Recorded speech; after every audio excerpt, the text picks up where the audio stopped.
selamat pagi. Nah, mari kita akan merenungkan kebenaran firman Tuhan bersama dengan Losa Irma di dalam Voice of Aletheia. Nah, teman-teman, Losa mengingat nih salah satu pepatah yang mengatakan berakit-rakit ke hulu, bersenang-senang kemudian. Artinya bersakit-sakit dahulu, bersenang-senang kemudian. Mungkin hari-hari ini kalian sudah mulai merasa bosan untuk sekolah. Kalian sudah mulai merasa, apalagi yang kelas 7, wah semakin hari semakin sulit gitu ya.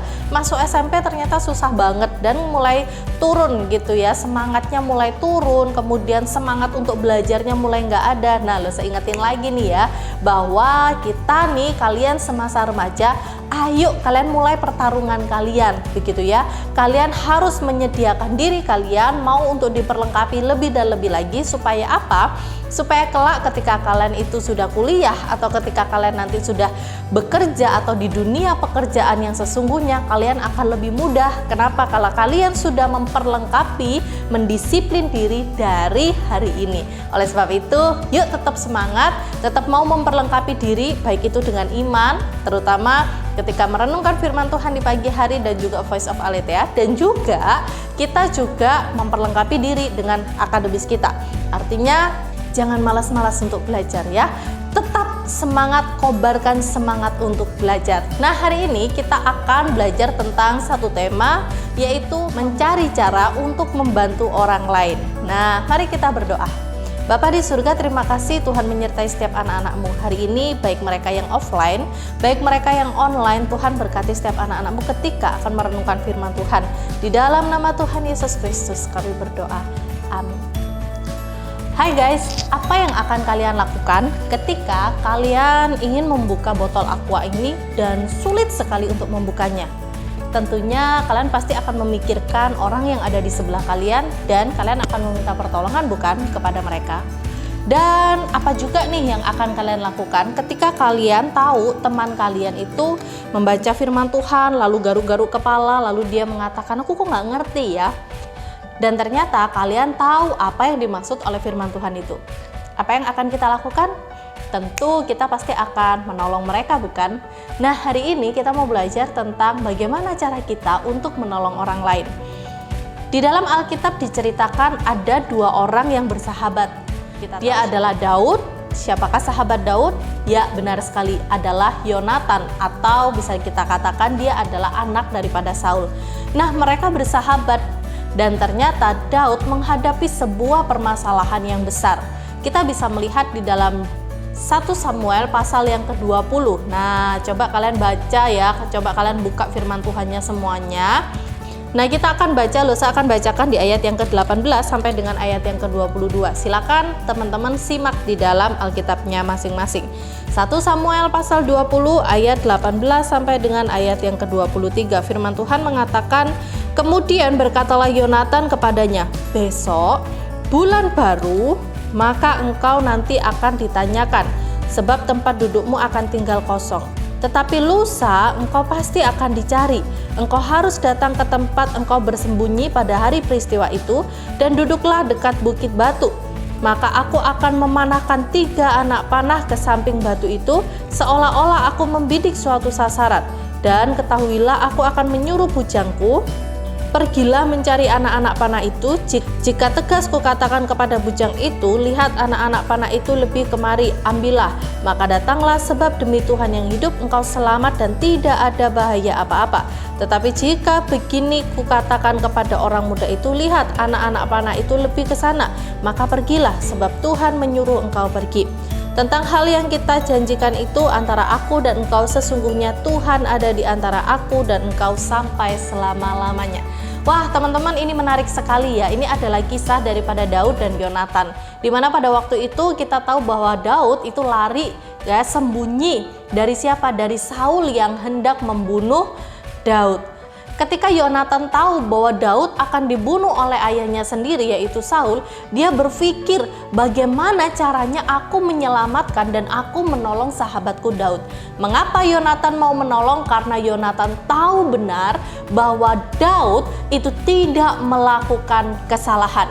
Yonatan tahu benar bahwa Daud itu hidup seturut dengan kehendak Tuhan.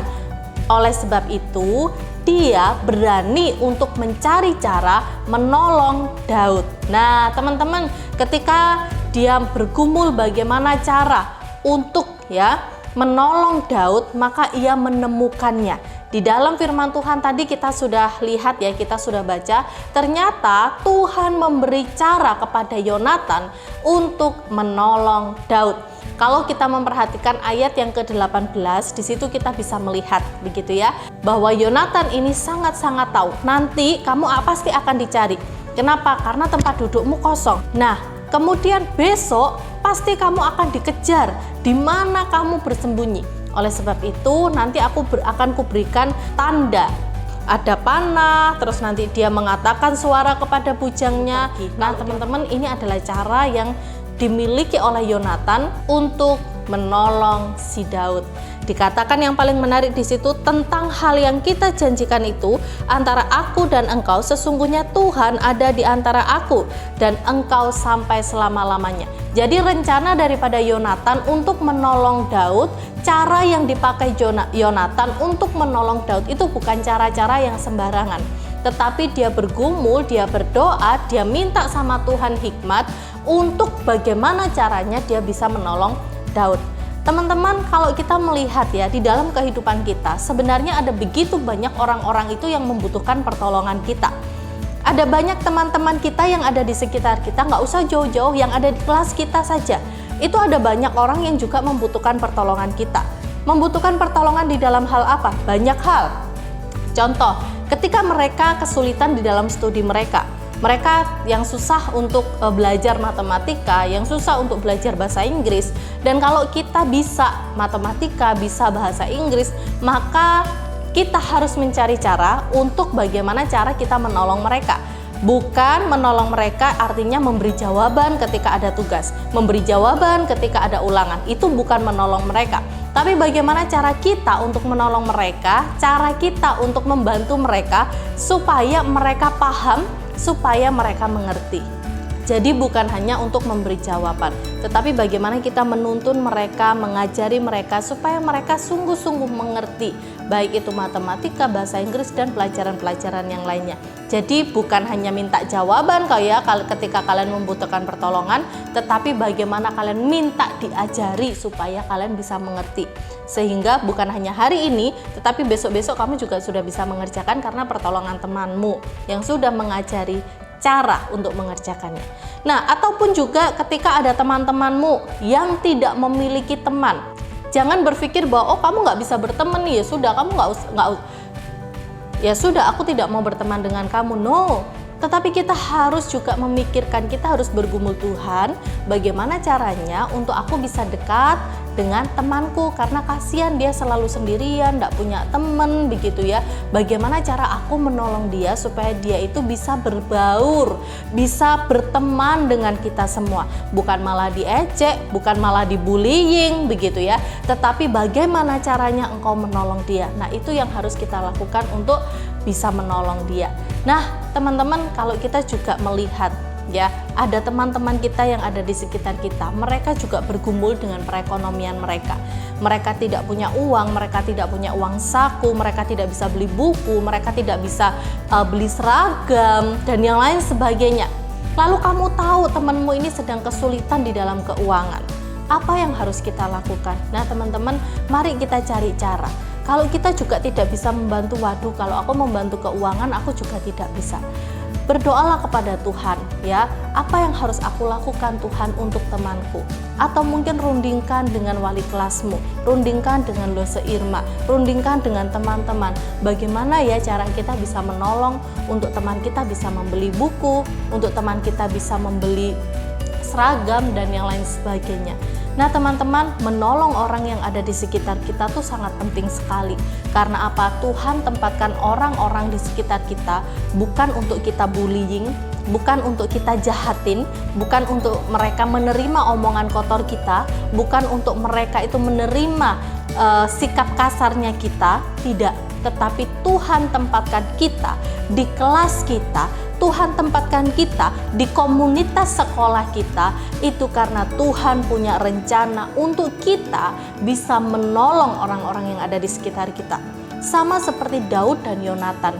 Tuhan tempatkan Daud, Tuhan tempatkan Yonatan, Tuhan berikan Yonatan sahabat yaitu Daud. Itu bukan sebuah kebetulan, tetapi Tuhan punya rencana untuk mereka bisa saling menolong. Demikian halnya setiap kita. PR kita adalah mari kita memperhatikan orang yang ada di sekitar kita. Dan PR kita adalah mari kita mencari cara bagaimana menolong teman kita yang lagi kesepian, menolong teman kita yang lagi kesulitan ekonomi, menolong teman kita yang lagi susah belajar. Mungkin ada teman-teman kita yang susah belajar sampai akhirnya dia enggan untuk masuk sekolah. Mungkin ada teman-teman kita yang tidak punya teman sehingga dia enggan untuk membuka videonya ketika Zoom. Itu menjadi PR kita bersama, bukan hanya orang yang bersangkutan, tetapi itu PR kita. Kalau ada teman kita yang malu untuk membuka video Zoom-nya, itu adalah PR kita bersama. Apakah kita menerima dia atau tidak? Nah guys, Losa berharap setelah ini kalian bisa care dengan teman-temanmu, khususnya teman sekelasmu, karena kalian adalah satu tim, satu visi, dan satu tujuan bersama untuk belajar dan mencapai cita-cita. Mari kita berdoa. Bapa yang di surga, terima kasih karena Tuhan boleh menolong dan menyertai setiap anak-anak-Mu. Saat ini kami akan melanjutkan pelajaran, biarlah Tuhan yang boleh tolong dan sertai setiap anak-anak-Mu. Di dalam nama Tuhan Yesus kami berdoa. Amin. Jangan lupa untuk memberikan persembahan, dan Losa ingetin lagi ya, kalau lagi renungan pagi, Losa masih melihat ketika renungan pagi itu masih buka-buka WA. Losa berharap renungan pagi ya renungan pagi. Kalau yang offline bukunya dibawa, Alkitabnya dibawa. Yang lagi online di rumah juga sama ya. Buku dan Alkitabnya tuh disiapin. Jangan sampai hanya online aja tetapi ternyata buka-buka WA. Nah, Losa masih melihat beberapa anak ketika Losa keliling ya renungan pagi masih ada. Ketika renungan disampaikan dia sibuk dengan WA-nya sendiri. Losa tidak mau lihat itu lagi. Dan kalau Losa lihat itu, Losa akan langsung tegur begitu ya. Oke, salam Aletheia, Tuhan Yesus memberkati.